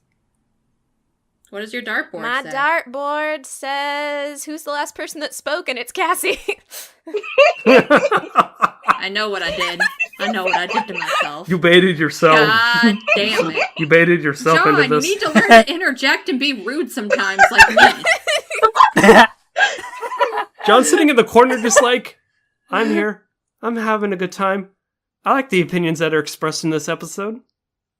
Alright, so rolling into my rating for this show, I think that the reason why I seemed like such a Debbie Downer through a lot of this review is because of how strong this show started out for me. I think that the show does it's almost a mastercraft in juxtapositioning the daily life and the fantastical. And it just hit me like a bullet train, and I loved it so much. I actually cried during an early episode. I believe episode 3 it was, when they go and see dragons, and she spends a moment in flight, and there's conversations about not being able, you shouldn't envy the dead, and just so many positive messages that I needed at that time in my life. And I think that as much as I had trouble with the pacing in the second half, I think that a lot of those values had held true through the entire piece. I think that I learned a lot of lessons from The Ancient Magus Bride, regardless of how much the pacing and production in the second half really derailed my total enjoyment. So with that being said, I think that I would love to give this show a love it if it had continued at the same pace as the first half, but I'll settle with a like it. I liked the show a whole lot. It's one that I would recommend to people. It's one that I think a lot of people can gain a lot from, as well as learn a lot from. And I think it's very unique in that aspect. Moving on to my alternate anime recommendation, I wanted to very briefly talk about Snow White with the Red Hair, or Akagami no Shirayuki-hime. It is also a show with a short red-haired girl show. I really like my anime with girls with red hair the last couple of weeks. And it's also about a young girl who's put in a very precarious situation and wants to take control of her life. Unlike Chisei, she's has more of a brighter outlook, but that outlook gets shaken several times throughout the narrative and really helps in establishing what a relationship between somebody can be. It's also a romance show, which I think is great and wonderful. So if you are looking for a super cheesy romance show, because if there's one thing I also had a problem with in this show, it's how romance was really portrayed. And I think that it's just very blatant in Snow White with the red hair. So if you want something that's really fluffy, but also has a red-haired heroine who's trying to get control of her life and make it better for herself, I think you'd like Snow White with the red hair. Right on. John? The moment of truth, everyone. John's... I'm dragging you into the shadow with me. No. Yeah, I echo a lot of the sentiments that everyone has stated before me. The first half of this series, like up to episode 12, and like a couple of bits in the second half, really make me want to give this a love it. But just so many things about the second half make it fall just a bit short of a full love it rating, but it is still a strong like it. I have only seen the series. I haven't seen the first 3 OVAs that have come out of it. Oh, interesting. But I do want to go back and watch those. It has left me wanting more. Oh, you haven't watched the OVA series? No, I have you're not. gonna love the shit out of those. Out of curiosity, real quick, let me interject. Does the show reference the OVAs in any way? I can't recall. Yes. Okay. It does, very Thank you. briefly. It has some flashes back to it. Thank you. Does it? Alright, okay. So yeah, I just never got around to watching those OVAs, but now I do want to go back and watch them, so I just haven't yet. When I first started, well, I watched episode 1 with a few people, like way back when this first came out, but I didn't actually get around to watch any more until like after we finished with the previous episode of Any Chat Box. And then I watched almost the entire first half in one sitting. I even went back and rewatched episode 1, and just was drawn into the world and just appreciated, like, when they're in London, that looks like London. When I could see a cottage like the one that they live in being like somewhere just a bit down the road from me, and just so many details like that just I really appreciated watching this series as well. So yeah, I give it a like it. And as for alternate anime recommendation, I am going to recommend xxxHOLIC by Clamp. It's a similar premise. It starts off with a boy who has ability to see spirits and things and unsettling sights that tend to mess with him, and he wants anything to be rid of this hassle in his life, and comes across a much older Magus, I guess, technically, and she ends up helping him out and not really getting rid of it, but still helping him like come to terms with it over the course of the series. Very different feel, but like similar premise. That's what I mean. Okay, that sounds cool. I've always wanted to check that one out, and I just haven't. Okay, Jazz, do you think you're ready to go? Even with all of the show's flaws that it does have, I'm going to give it a very strong love it, because of the connection that I personally made with the characters, and just a lot of the way they handle mental illness and stuff, because that's something that's really strong and prevalent in my life. So yeah, like I said, I'm just gonna give it a love it, and it's just really pretty and amazing. I love the show.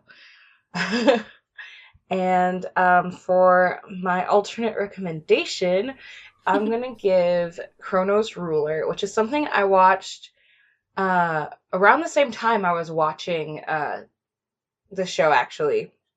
And it's full of mages and some wacky fighting, and it's just really funny, and it's also really pretty. I like shows that are pretty. But yeah, that's my alternate recommendation. Yeah! That's awesome. Nice. Okay, so yeah, honestly, everybody really encapsulated like all of my feelings in this show. I almost wish I hadn't seen the OVAs first, because I fell really hard like in love with the OVAs.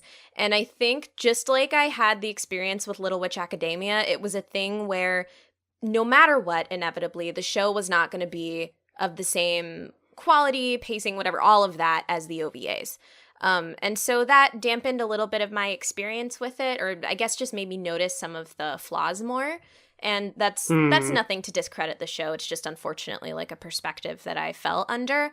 But I think, as people have already said, there's a lot of value that people can find in this show. I really, really, really appreciate a lot of the mental health connection that connects to some of the most important people in my life, 2 of them that are in this call. And that really elevated a lot of scenes for me and like character arcs. And the production is beautiful. The story is really unique and one of a kind. And as Craig said, when the show like had its high soaring moments, they really did soar.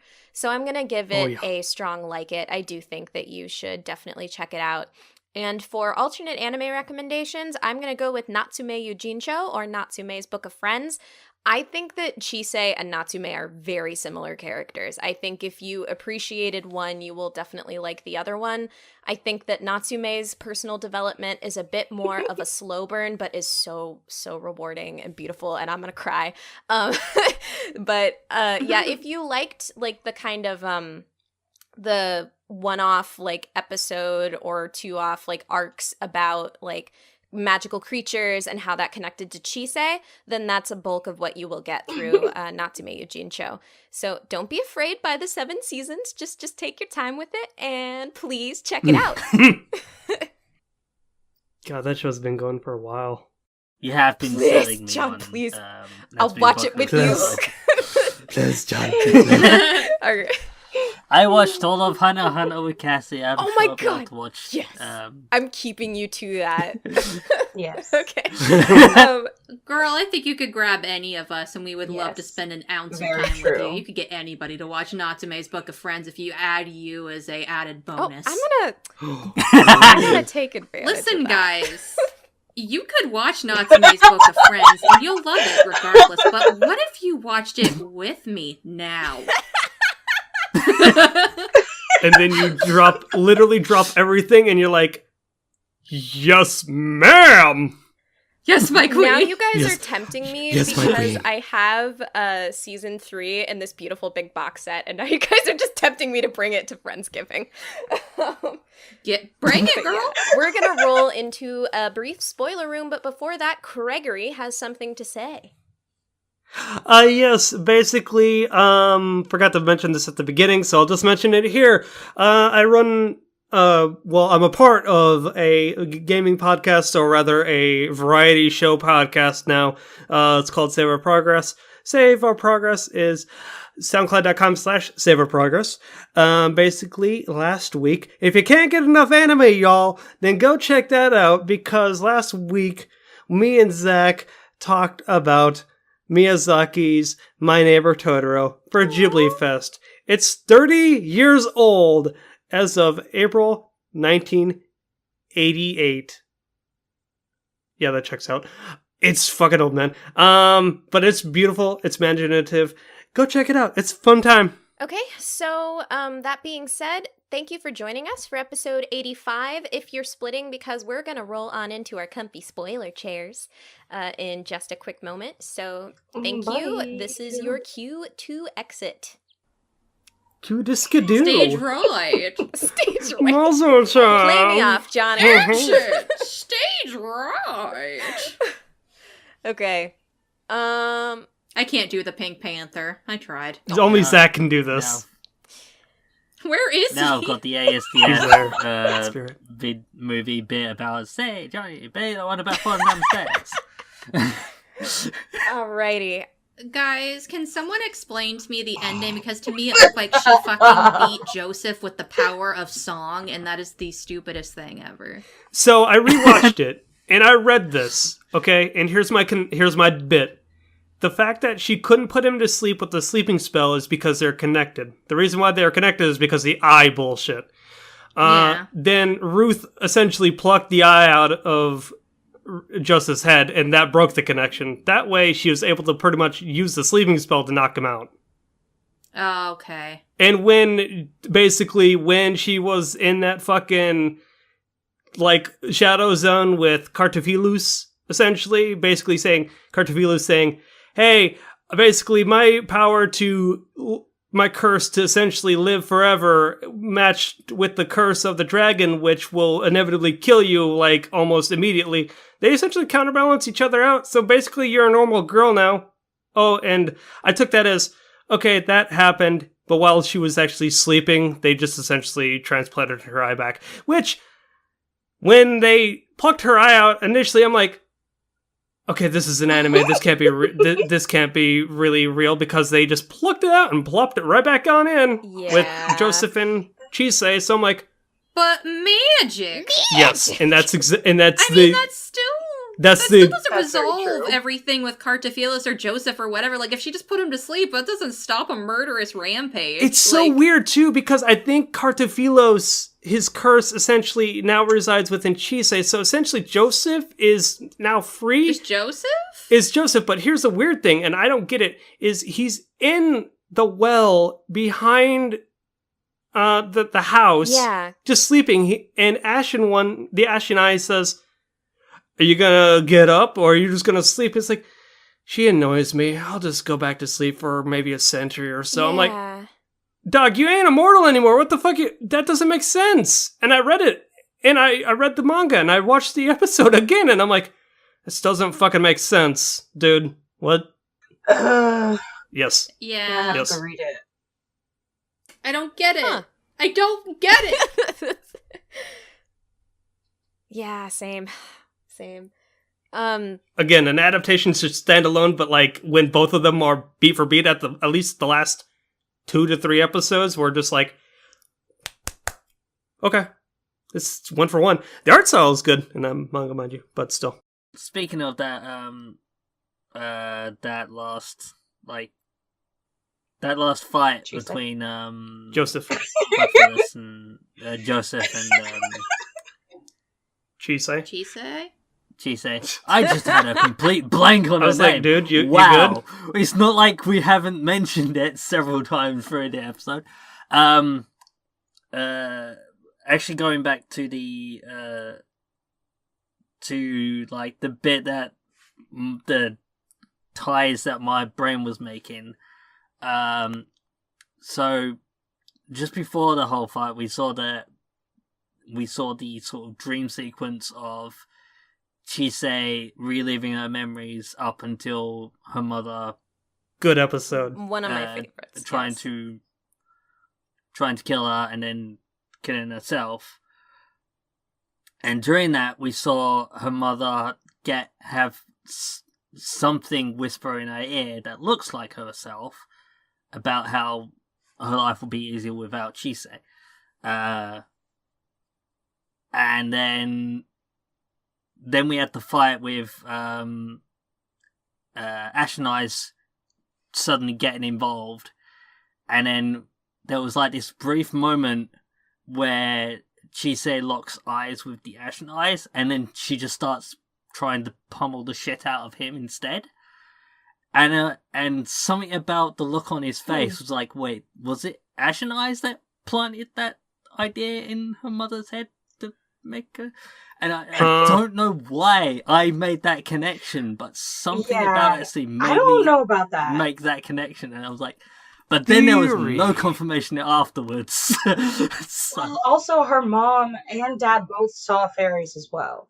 So they all dealt with the same thing, and that she had to learn how to deal with it. I don't think so either. I think that with Chisei's mom, they made it seem like she was having an inner conversation. Yeah. Because I know it looked like the dad saw it looked something like a weasel or something, through the window, like with red eyes. And that made him leave. And that also, I think that might have also played into something made them leave and not come back. Well, I'm not disappointed, but I do want to know. I agree. I don't feel like the dad just left for no reason, and I'd love to find out why. There's got to be a reason. Yeah. Yeah. Later. I want to know the reason why, and that might have been one of the reasons why my brain was like, okay, why, grasping for straws, what can we tie together to try and explain this?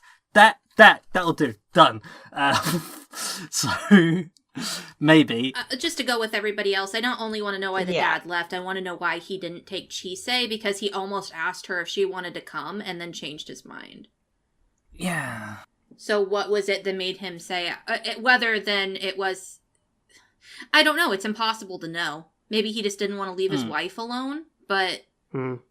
Yeah, and even then that's like, but they both have like the same risks to them. It's like he mentioned before about how they have like the frail body and stuff. And it's just like, no, I agree. I just really want to know, and I wonder if that's going to be touched on later in the manga. Yeah, we'll see.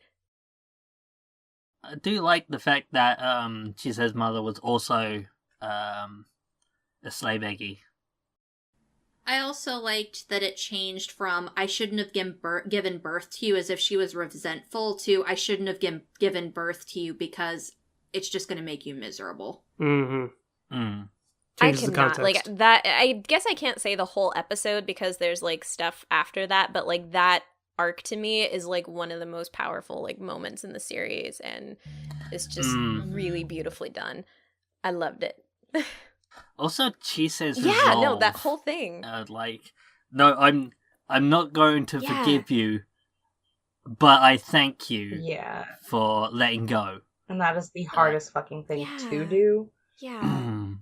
Just, there was a lot there. I loved that she didn't forgive her. I love that she said, this is the you that came in my mind after I experienced trauma.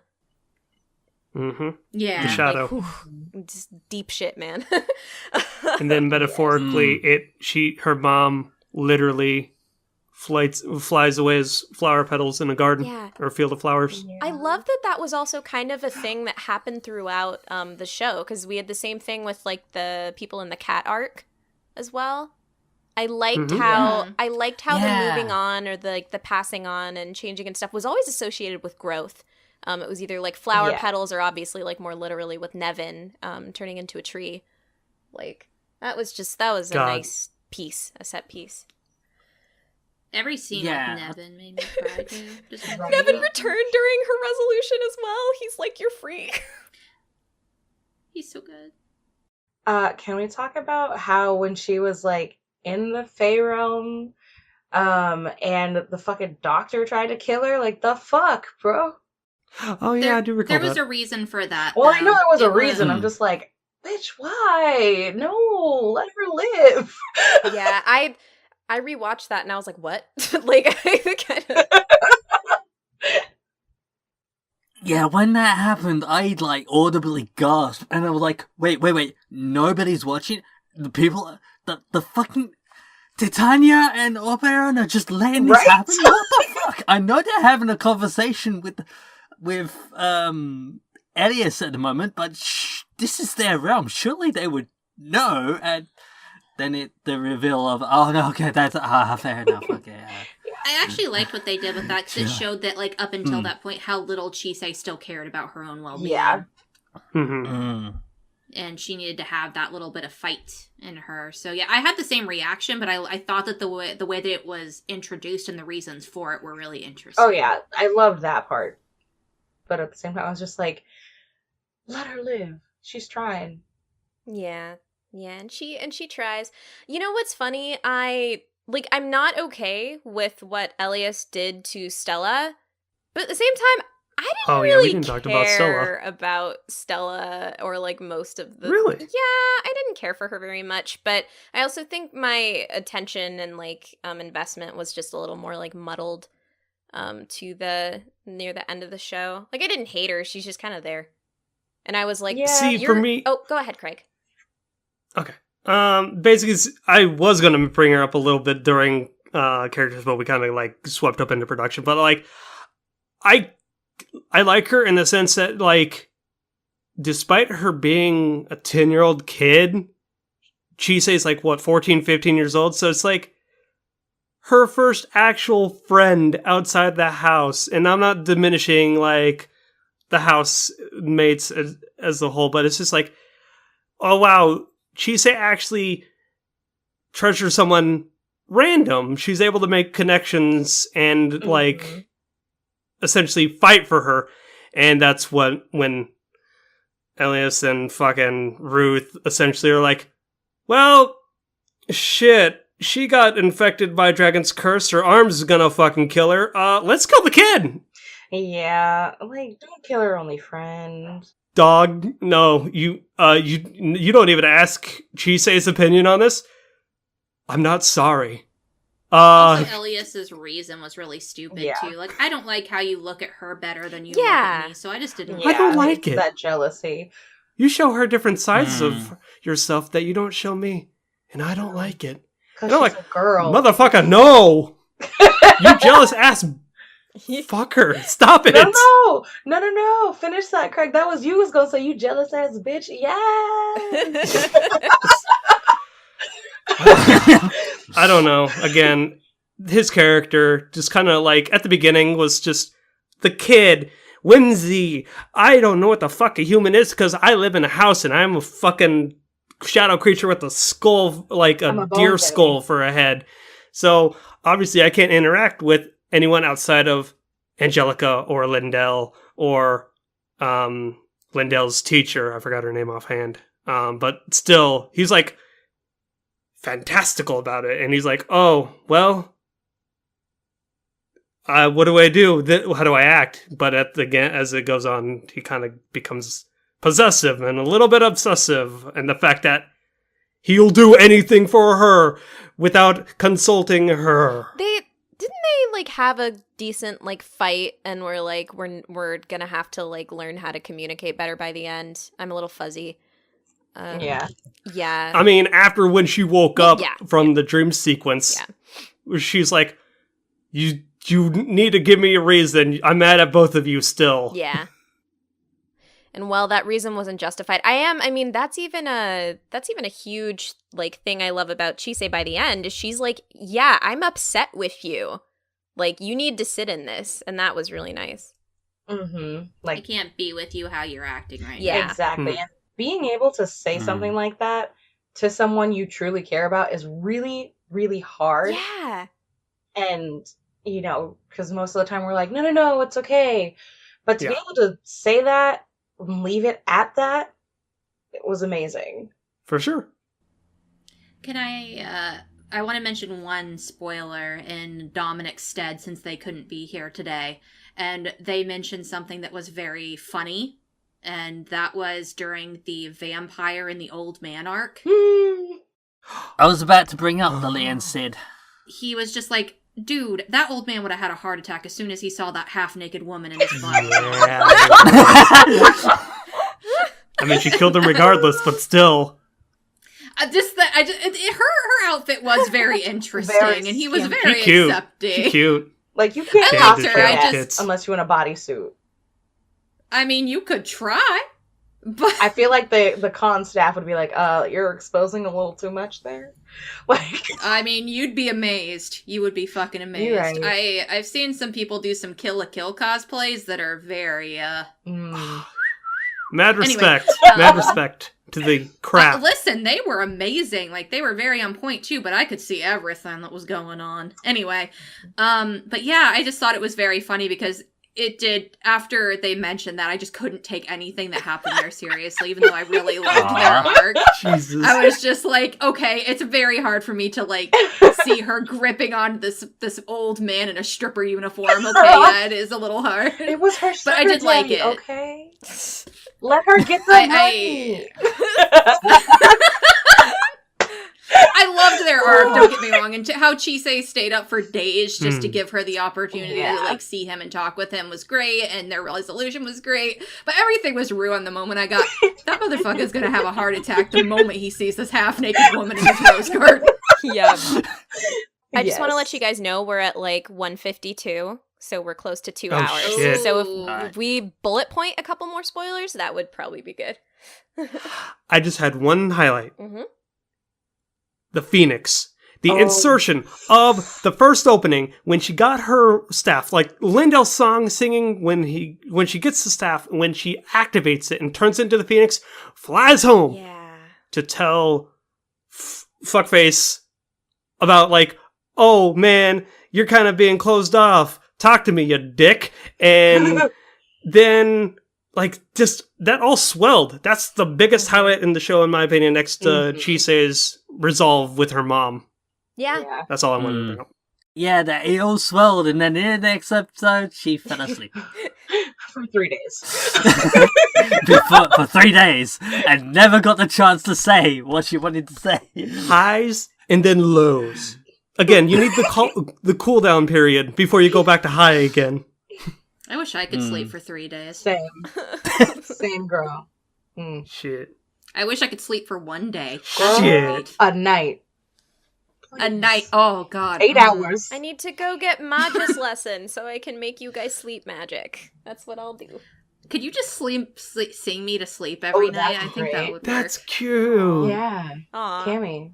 Well, No, legit, Cammy. I'll learn Cammy's sleeping Lindell's soundtrack. song for you guys. That's what we'll do. Oh, do it. You know my birthday's still want coming you up, to right?